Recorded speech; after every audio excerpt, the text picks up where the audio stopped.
one of the things that's most interesting about you is anybody can ask you any question and nobody has a clue what you're going to say. You're so unpredictable. I don't like to know. I like to be ambushed in interviews. You like to be ambushed in interviews? Yeah, I don't like to know what's going to be asked. I like to be ambushed because I can give you an explanation for everything I've said. Yeah. You may not agree with it, yeah, but there's a reason behind it. Right. So I'm just not on here saying things. So I like to be put under pressure. And have you always been like this? Yes, sir. Since you were a kid? I fell in the washing machine when I was 5 years old. I snuck outside. You fell in the washing machine? I fell in the washing machine when I was 5 years old. Intentionally, or somebody pushed you? I fell in. I was getting ready to jump off. Yeah. So my mother was upstairs asleep. I snuck outside, me and my cousin. We went to the laundromat. I was jumping up and down on the washer and fell in as the cycle was on spin. Holy shit. So I broke everything from my waist down. So I was immobile for probably almost 2 years. Just laying on my back in a body cast. At the age of 5 years old, I learned how to walk in a body cast with a full body cast. Just at 5 to 7 years old? Yeah. And then I put my eye out at 8 or 9. How'd you do that? Playing with a homemade slingshot. So I took a pencil, a rubber band, got ready to shoot the rubber band, and the pencil flicked back and poked me in the eye. Laughing. So, that's what we did. And this is where? This is in Fort Worth? This is in Fort Worth, yeah. So I fell in the washing machine at 5, had to learn how to rewalk again. So by 8 or 9, I done injured my eye. I was a very ambitious kid, adventurous, but in some household, they might say that's a bad child. He won't sit his butt down nowhere. So there's adjectives and traits that a kid gets, but a jacket would get placed on him because he's always in the shit, he's breaking stuff. Yeah. So I was that kid that was always in the stuff as well as hurt myself. So they labeled me as being injured prone. He always gonna hurt himself. I was just a brave heart to jump off a building, and that's what boys did. And are you from a big family, a lot of brothers? I'm from a big, it was just me and my brother, but I got a lot of cousins. You got a lot of cousins. I got a lot of cousins. And are you older brother or younger brother? I'm the younger. I'm the baby. You're the baby. Yeah, I'm the mascot of the family. You're the mascot of the family. Okay, so then what happened? I think at 14 years old, you got in trouble at 14 years old. Yeah. So I spent from age 8 to 9. I had 9 eye surgeries. So I'm like an institutionalized kid, except I wasn't institutionalized in prison. I was institutionalized in the hospitals because I was always injured and having surgery. So you got to think I had 9 eye surgeries. So I never really got to go to school a whole full school year, probably up until the 6th, 7th grade. I had a private tutor really up until like the 3rd or 4th grade because I'm always in. So I was directly taught one-on-one. So that's why at times you may say, oh, he seemed very educational, articulate. Well, I was reading books at a very early age in life. What were you reading? One of the first books that I can recall reading, but don't remember reading it, but I know the information about John Brown. So when I first broke my leg, my mother hired this young, pretty white tutor that used to come tutor me throughout the day. That's where I started having crushes on white women from. From this tutor? From the tutor, yeah. Now, did anything happen between you and the tutor? Well, I was 5 years old. But as a kid, you have a crush on your teacher. But now later on in life, you guys haven't linked up? I don't even know who she is to this day. Yeah. She's a ghost. She's like a ghost, an angel. But a beautiful ghost. Well, all I remember is she was very pretty. She was very compassionate, nurturing, and kind. And so your tutor's the reason why you like white girls? Daddy, my daddy. What, your daddy? He had a white woman. Yeah, my daddy had a white woman. And the only time that I can ever remember spending a weekend with my dad, she was there. He was going to work, so it was me and her. She was very loving, very kind.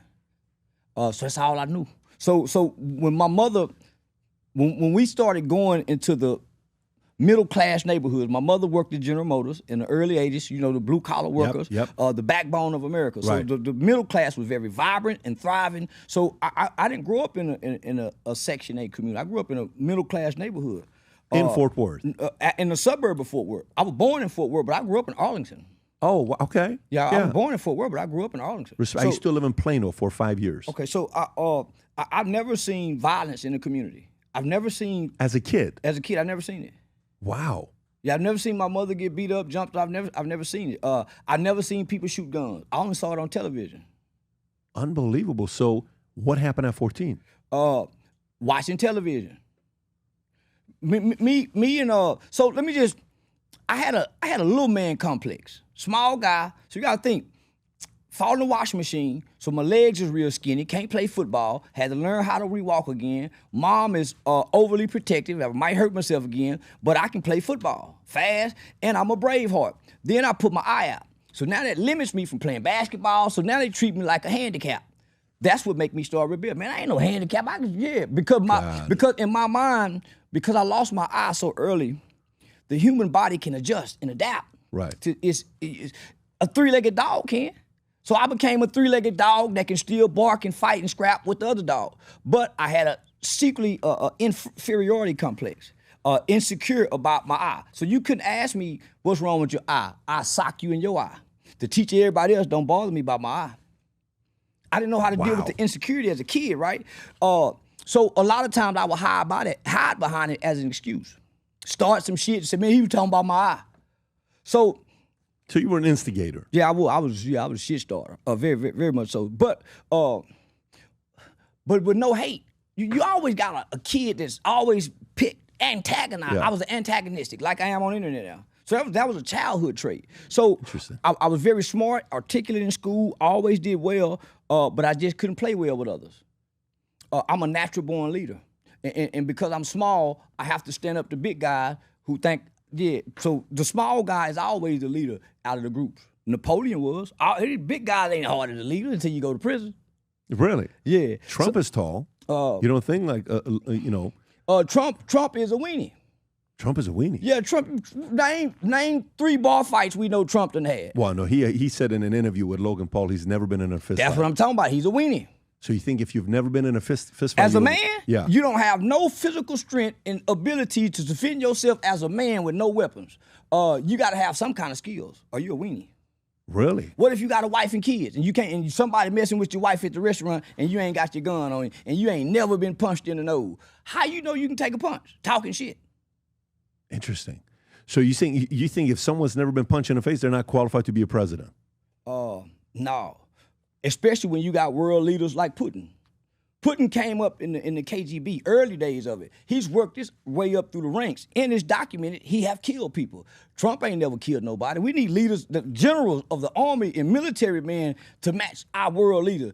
That's why I don't nobody respect our leaders. These are politician men that couldn't play football, wasn't high school jocks, that was nerds and barking like they men to the world.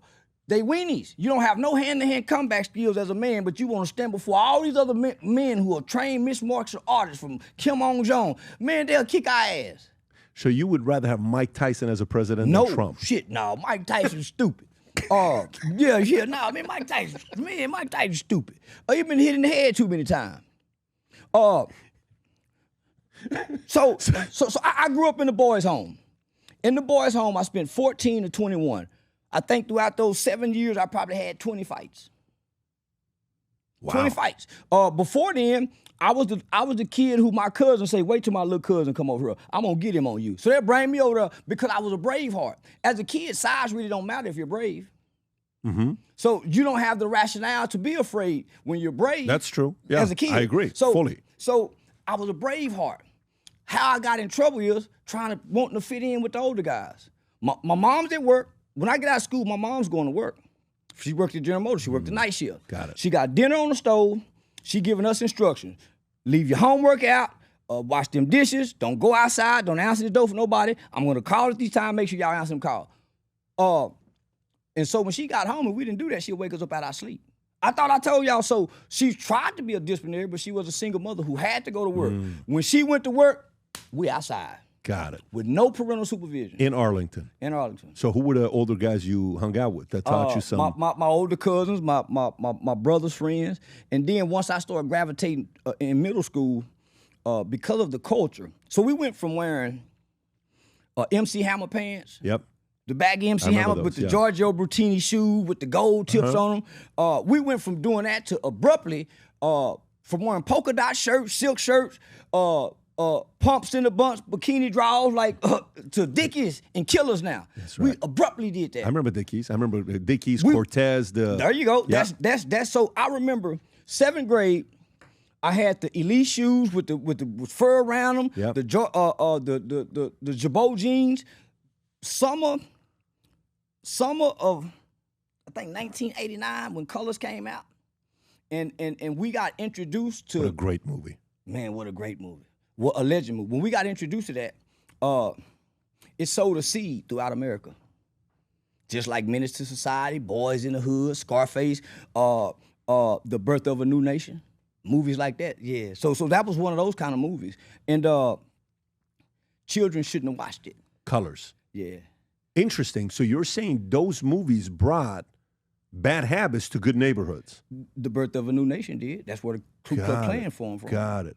And got even stronger after that movie. So are you hanging out with troublemakers in Arlington, or are you watching, you know? I've never seen, so I'm in a suburb. So you got to think, at 5 years old, I'm in a hospital learning how to rewalk again.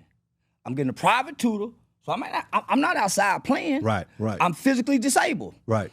Soon as I get ready to play, boom, I put my eye out. So at 9 years, so from 5 to 8, yeah. I got a little 3-year time span. But 2 of those years, I'm learning how to rewalk again. So 1 year, I finally get to play with kids as a regular kid. Boom, put my eye out. 9 eye surgeries from the age 8 to 12.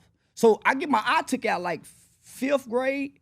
I got the prosthetic lens put in 6th grade. But my first part of my 6th grade year, I had a patch on. There go the inferiority complex. Yeah. So what were people calling you after? Because kids can be brutal in 6th grade. No. I don't hurt nothing because I'm gonna hit the first person in their mouth. All you have to do is make an example out of one person before many people. The police do it, your slave masters do it, the job do it. All you gotta do is make an example out of one before many, and word travels. Nothing spreads like word of mouth. Many hit him in his eye, man. So who wants to mess with a person that don't talk and pow? So that was my defense mechanism. And I knew I could get away with it because he was talking about my eye, mama. That's all I had to say. So I had a cop out. I learned how to use a cop out at an early age in life. Do you think that's a common pattern, or how did you learn it? Did somebody teach you, or do you think you just had it? Resiliency and wherewithal from feeling what you're feeling. Did your brother also have it, or you had it more than he did? What's that? The ability to manipulate and feel like a victim so you were forgiven. My brother got caught for everything. He got caught with everything. He got caught for doing wrong. I was a very charismatic child. So charisma go a long way, even when you're lying. What month's your birthday? May 17, 1977. Interesting. So I'm a borderline Gemini, full-blooded Taurus. But I was an honest kid. So if you press me too much, I will come out and tell the truth, even to this day. If my woman said, did you do it? Did you do it? If I happen to keep lying, I feel like a coward. Yeah, I did it. Fuck it. Yeah, I did it. She can get it out of if you keep pressing me. Got it. Cowards lie. Does she get it out of you quite often? Yeah. I'm a brutally honest man. Do you How does love she her? handle it? Yeah, I love her. You tell her? Yeah, if I love my other woman, yeah, I love my other woman. Baby, you think I look fat in it? You know you look fat in it, baby. That's why you asking me. See, why you asking? Why you putting this pressure on me? You know you look fat in it. That's why you asking. So some people can handle the truth. It's the ugly truth that they can't handle. Say, what's up, everybody? It's your boy, Charleston White, a.k.a. America's favorite uncle. I just signed up to Manette. So if you want to message me, you want to cuss me out, you want to fuss at me, even if you want some counseling, call me. I minister healing by way of word. You can message me directly on Manette. I promise, man, I'm going to respond directly. I ignore them DMs on Instagram. They just took my Facebook. I don't respond on YouTube. I will respond on Manette. I promise. Just call me and see. Text me. If you enjoyed this video, you want to watch more videos like this, click here. And if you want to watch the entire podcast, click here.